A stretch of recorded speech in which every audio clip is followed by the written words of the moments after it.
U.S. allied Syria force says it foiled major as comeback plot. A U.S.-backed Kurdish-led force says that a prison overrun by the Islamic State group in northeastern Syria is now fully under its control. 6:11. Beirut. A U.S.-backed Kurdish-led force said Monday that a prison overrun by the Islamic State group in northeastern Syria was now fully under its control, thwarting a dangerous plot by the extremists to launch further, multiple attacks across the volatile region. It also appealed for the international community's help in taking responsibility for the tens of thousands of IS fighters and their families in detention center camps under its control. The Syrian Democratic Forces said more than 120 of their fighters and prison workers died in the 10-day standoff at the Guerin prison, also known as Al-Sanaa prison, which houses at least 3,000 Islamic State group detainees. Some 374 IS militants, including the initial attackers, were also killed, it added. The January 20 assault on one of the largest detention facilities in Syria has turned the city of Hasaka into a conflict zone and forced thousands of residents to flee.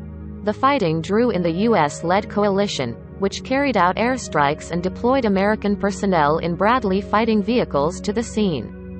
It was the biggest military operation by the extremist group since the fall of its self-declared caliphate in 2019 and came as the militants staged deadly attacks in both Syria and Iraq that stoked fears that IS may be staging a comeback. At a press conference Monday, SDF commander Nowruz Ahmad said the IS prison attack aimed at liberating a number of terrorist detainees, but also was part of a broader plot that IS had been preparing for a long time. According to seized documents and confessions of some of the attackers, the extremist group had planned attacks on other neighborhoods in Hasaka, the town of Shadada, and areas of Deir el-Zor in eastern Syria. Also planned were simultaneous attacks on the Al-Hol camp, which houses thousands of families of IS.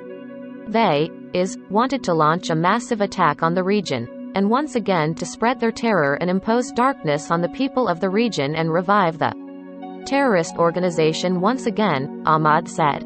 She also accused neighboring Turkey, an archenemy of the Kurds, of facilitating and assisting in the organization of the prison attack but did not provide. Ahmad said the attack demonstrated the need for radical solutions to the ongoing presence of tens of thousands of IS detainees and their families in northeastern Syria, as well as expediting the trial and prosecution of IS terrorists. In Washington, State Department spokesperson Ned Price commended the SDF for their effective response to the prison attack.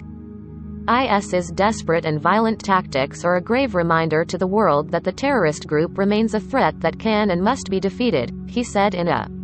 Due to the effective response of the SDF, in partnership with U.S. and coalition forces, senior ISIS leaders were captured or killed during the attempt to free detained ISIS members from detention, he added.